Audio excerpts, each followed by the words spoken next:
நம்ம சேனலில் ஒரு அருமையான ஜில்லுன்னு வெயிலுக்கு நல்லா குளுக்குலோன்ட்டு ஃப்ரூட் கஸ்டர்டு தான் செய்ய போகிறோம். செய்யறது ரொம்ப ஈஸி தாங்க. பாலை காய வச்சோம், பழத்தை கட் பண்ணோம், மிக்ஸ் பண்ணோம், ஃப்ரிட்ஜில் வச்சோம், சாப்பிட வேண்டியதாக ஜில்லுன்னு. இது எப்படி செய்யுது அப்படின்ட்டு வாங்க ஃப்ரெண்ட்ஸ் வீடியோக்குள்ளே போய் பார்க்கலாம். வீடியோக்குள்ளே போகிறதுக்கு முன்னாடி புதுசாக பார்க்குறவங்க நம்ம சேனலை சப்ஸ்கிரைப் பண்ணி வச்சுக்கோங்க.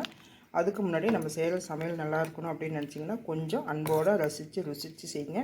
நீங்கள் சுமாராக செய்கிற சமையல் கூட ரொம்ப ரொம்ப சூப்பராக வரும். தைரியமாக நீங்கள் சமையல் பண்ணலாம். சரி வாங்க ஃப்ரெண்ட்ஸ் எப்படி செய்யுதுன்ட்டு பார்க்கலாம். ஃப்ரூட் கஸ்டர்ட் பண்ணுறதுக்கு நான் இந்த மாதிரி ஒரு 6 லிட்டர் பேக்கெட்டு, இந்த ஆரஞ்சு கலர் பேக்கெட்டு தான் எடுத்து நான் காய வச்சுருக்கிறேன், அடுப்பில் வச்சுருக்கிறேன். இப்போ கஸ்டர்ட் பவுடர் நம்ம வேணும். அதுக்கு ஒரு 2 ஸ்பூன் கஸ்டர்ட் பவுடர் எடுத்துக்கிறேன். ஒரு கிண்ணத்தில் கொஞ்சமாக பால் எடுத்துக்கோங்க. அதில் ஒரு 2 ஸ்பூன் கஸ்டர்ட் பவுட்ரு. நான் வெண்ணிலா ஃப்ளேவர் தான் எடுத்துருக்கிறேன். உங்கள்கிட்ட எது இருக்கோ அதை எடுத்துக்கோங்க. ஒரு 2 ஸ்பூன் போதும். இது நல்லா கரைச்சிக்கோங்க. இந்த பாருங்கள், வெண்ணிலா ஃப்ளேவர் தான் நான் எடுத்து கலந்துட்டுருக்கிறேன். இது நல்லா கரைச்சி அந்த பாலில் ஊற்றணும். இப்போ பால் நல்லா பொங்கி வந்துடுச்சு. இப்போ நம்ம இந்த கரைச்சி வச்சுக்கிற இந்த கஸ்டர்ட் பவுடர் நல்லா கலந்து இப்படி ஊற்றுங்க. இதுலேயே ஒரு 100 கிராம் சர்க்கரை போட்டு நல்லா கலந்து விடுங்க. நல்லா கெட்டியாயிரும். நல்லா ஒரு 5 நிமிஷம் கை விடாமல் நல்லா கலந்து விட்டிங்கனாக்கா நல்லா இதாகிடும். நல்லா கரைஞ்சிடும். சர்க்கரை கரைஞ்சதுக்கப்புறம் இது நல்லா ஆற வச்சிடணும். ஆற வச்சு தான் நம்ம இந்த ஃப்ரூட்ஸ்லாம் நம்ம கட் பண்ணி நமக்கு என்னென்ன வேணுமோ அந்த அளவுக்கு நம்ம போட்டுக்கலாம். இது நல்லா கரையிட்டு சர்க்கரை. இப்போ பாருங்கள், இந்த அளவுக்கு கெட்டியான போதும். இன்னும் நமக்கு நல்லா கெட்டியாயிரும்.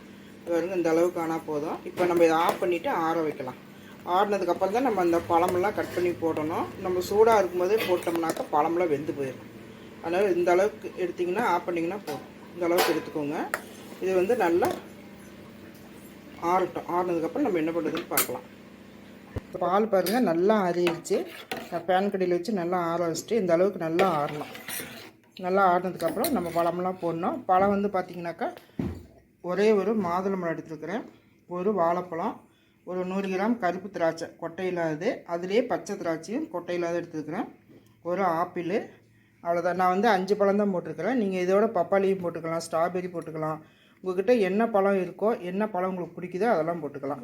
இப்போ இந்த பழமெல்லாம் எடுத்து நம்ம இதில் மிக்ஸ் பண்ணணும். ஆப்பிள் உடனே போடுற மாதிரி இருந்துச்சுன்னா உடனே கட் பண்ணி போடுங்க. அப்படி இல்லைனாக்கா கொஞ்சம் தண்ணி எடுத்து அதில் கொஞ்சம் எலுமிச்சம்பழம் 2-3 சுட்டு விட்டு நீங்கள் அதை மிக்ஸ் பண்ணி வச்சுட்டு இப்படி போடும்போது கூட நீங்கள் எடுத்து போட்டுக்கலாம். இப்படி எல்லா பழத்தையும் நம்ம இதில் போட்டுடலாம்.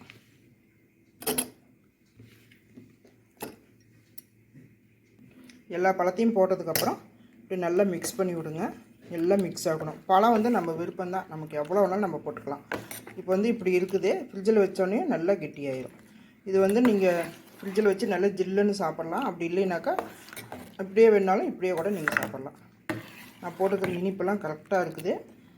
அவ்வளோதான். இது ஒரு பாத்திரத்தில் ஊற்றி நான் ஃப்ரிட்ஜில் வச்சுறேன். அவ்வளோதான் ஃப்ரெண்ட்ஸ், அருமையான ஒரு ஃப்ரூட் கஸ்டர்ட் ரெடி பண்ணிட்டேன். நல்லா இந்த வெயிலுக்கு, அடிக்கிற வெயிலுக்கு நல்லா ஜில்லுன்னு ஃப்ரிட்ஜில் வச்சு நம்ம சூப்பராக இதை நம்ம சாப்பிட்லாம். இதேமாரி நீங்களும் செஞ்சு பாருங்கள். உங்களுக்கு எந்த பழம் பிடிக்குதோ, எந்த பழம் நம்ம வீட்டில் இருக்குதோ அந்த பழத்தை வச்சு நம்ம அருமையாக ஒரு கஸ்டர்ட் செஞ்சிடலாம். இந்த கஸ்டர்ட் பவுடரும் பால் மட்டும் இருந்தால் போதும். நல்லா திக்கான பால் இருந்தால் போதும், நம்ம சூப்பராக பண்ணிடலாம்.